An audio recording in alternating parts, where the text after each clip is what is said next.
to Abraham again and said, Abraham, can you come out of the tent for a while? And it must have been twilight time, and the firmament was clear and dark. And God invited Abraham, Abraham, can you look up? And Abraham looked up, and God said, Abraham, can you count the numbers of the stars if you can? And Abraham looked up, and he knew the impossibility of counting stars. So God said, Abraham, your descendants will be as numberless as the stars in the sky and as countless as the sands on the shore. And Abraham said, hey, wait a minute, God, I don't even have a child of my own. How can my descendants be as numberless as the stars when I don't have a child of my own? Look, I'm already old, my wife is barren. How can that be fulfilled? And sometimes in our life, we are presented with parables where what God promises is impossible to numberless as the stars. Descendants. And yet you have no child of your own. And your wife is barren. And you are old. In fact, the language in the Bible is rather scary. You know how the Bible describes Abraham? Good as dead. Nothing can happen. You are safe with Abraham. And then when the wife is barren, Abraham said, this is impossible. So what he was confronted was what theologians call the impossible possibility. In other words, with God it is possible, but with human beings it's impossible. So they call the phrase impossible possibility. Oh, I cannot understand that. To me it is impossible, it is not possible. If it is possible, it's not impossible. But God is saying, hey, Abraham, the impossible possibility is possible because with me nothing is impossible. And so he said, not related to that. And Abraham said, hey, I want more proof. Then God said, I'll give you proof. And then he entered into a covenant with him. In that covenant with him, it's amazing, isn't it? A covenant in the Old Testament is just the equivalent of a contract for us today. God made a contract with Abraham. Now, in that covenant, the way they would make covenant in the Old Testament was rather colorful. God said, okay, I want the animals to be here. They said that 1, 2, 3, and 4, goats, rams, heifers, and birds. And then they were cut into two, and one half was placed on one side, the other half was placed on the other side. And then the parties to the covenant, the contract would move to and fro between the two rows, and they'll be reciting the terms of the contract. Right? So they will recite that. And what is the purpose of that? At the end of the recital, they will burn the offering. Right? And the true rationale about it is in number one.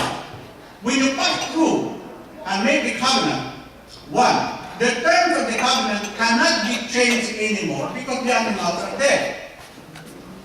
Right? So when God gave you the covenant, it's already sure you cannot change that. So when God said, I'll give you land, it cannot be changed anymore. It will be fulfilled because the terms cannot be changed. When God said, I will bless you, will make a blessing to the nation, the terms cannot be changed anymore. God will take place. In other words, the terms of the covenant and the promises of God for all of us as heirs of Abraham is not because we are faithful, although we need to be that, but because God is faithful to His promises. That's why He will bless us. And so, if you take a look, the terms cannot be changed. The second part of that is this, that if you break the terms of the covenant, may you be like the animals cut into two yourself as a punishment for that. Now, if you apply that today, in marriage covenant, it is. When you are married before the presence of God, you enter into a covenant where God is part of that, and He is a central element to that. And what that is saying is that after you made that covenant, the terms cannot be changed anymore. No exchange, no return. You are not happy with that? But can you imagine the second part of that? The second part of that is this. If you break that covenant, may you be like this animal cut into two as well. Now that one, for sure you are not happy about. But if you can remember how sacred are covenants before the Lord, and if you apply that to your marriage, then you begin to realize, yeah, we have problems, but we're not going to quit. Because the God who gave the covenant is faithful to make it happen. It doesn't matter of trusting Him completely. That He will find a solution to that relationship, and then eventually He will be glorified in all things. Oh, my brothers and sisters, the whole issue of the covenant is very, very powerful, isn't it? God gradually revealed to Abraham what He would do. And through these years, Abraham began to realize that true there was a promise, but the promise was conditional. God told Abraham, I will be your shield, and I will reaffirm my covenant with you, but I want you to walk before me blameless. The promises of God are abundant, but the performance of such promises are conditional. Do you walk before God blameless? And the word without blemish, blameless, without blemish, is similar to the qualification of the sacrificial animal. No bone broken in the body, no blemish whatsoever. And the Lord Jesus Christ demonstrated that at the cross of Calvary. So, if God promised you something, that is also conditional to your walking before Him. The concept of walk before me blameless is a new kind of being, a new way of life, a new way of being as a person. It means that you live your life constantly under the scrutiny of God. Spouses, children, people cannot watch you 24 hours a day. But if you make that covenant with God, you are under the scrutiny of God 24 hours a day, because God there is no slumber. He watches over you, and what God is saying is that I want you to walk before me blameless. That's scary, isn't it? That even the things we do in the dark, or the things we think we do secretly, and nobody knew, God is saying, hey, wait, I know about that. You're not walking before me blameless. I know I think that you are walking blameless, but your thoughts are not. You're wandering. And God is saying, you are still not walking blameless before me. It's conditional. But once you walk without blemish before God, then what He's saying is that I will be a shield to you, don't worry about it.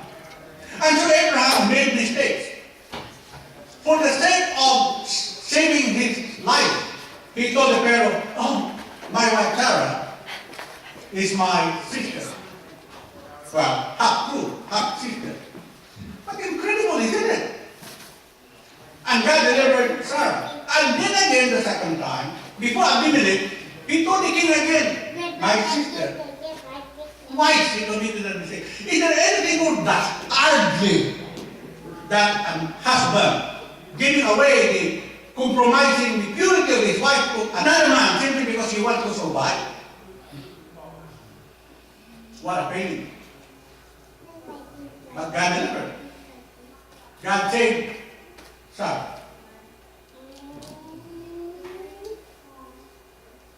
Sometimes when I think about that, that must have been the reason why Abraham mourned and wept when Sarah died. He must have remembered the fact that twice he almost sacrificed his wife. Twice God delivered his wife. Now, when you obey God, you'll find problems. You'll have problems. But God will deliver you. Sometimes despite yourself, but because He's faithful to Himself and to His word. And you and I know that that is true. How many times God gave you a second chance that you didn't deserve, but God gave it to you anyway? And so, God went through tribulations and sufferings and trials, and Abraham prophesied, for 400 years your descendants will suffer. And they were enslaved in Egypt for 4 generations or more.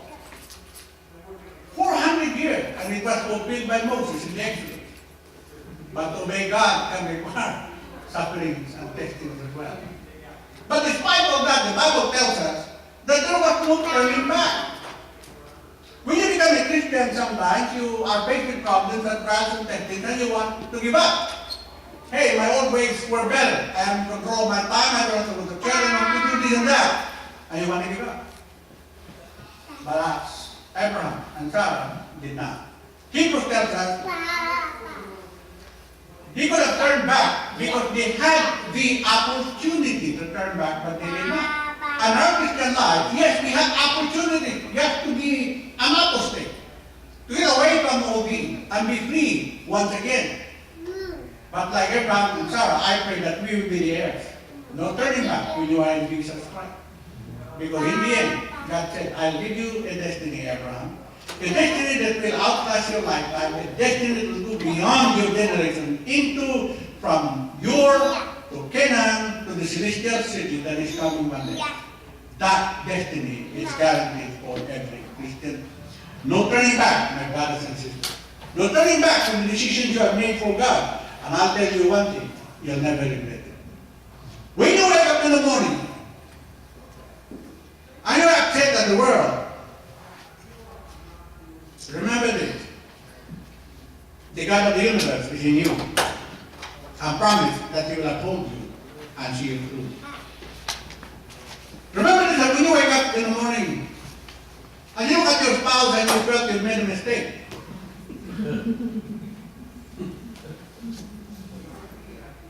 No giving up. No turning back.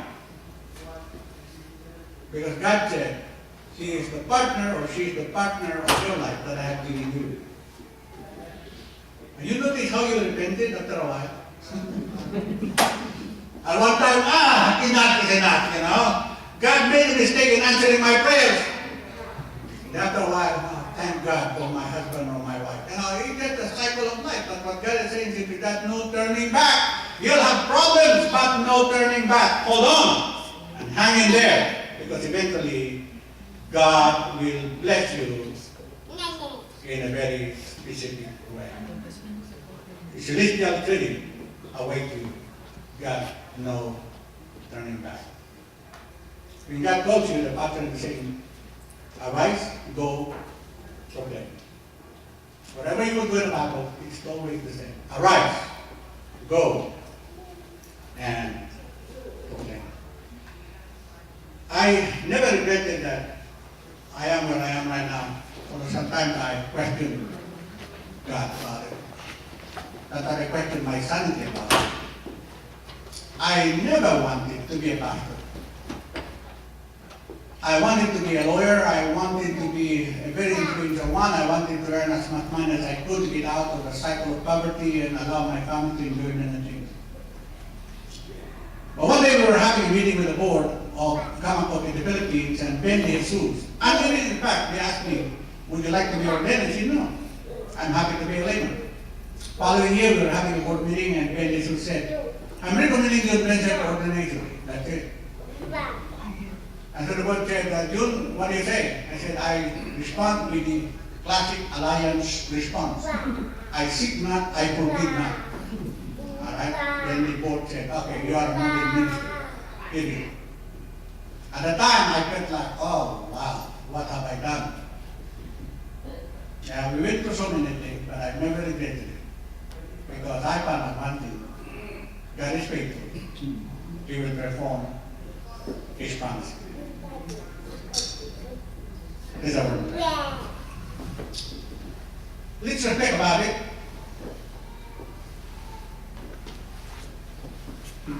In response to God's word, what is God calling you in a specific way?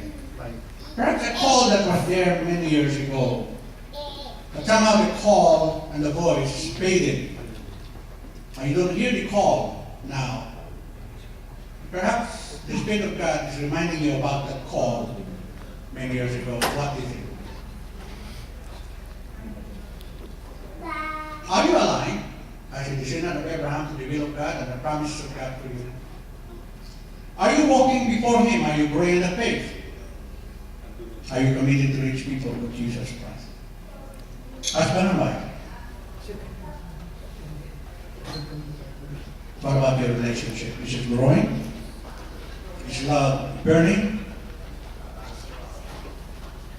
God is a party to that covenant. Kill the living. Just think about it for a while before I pray.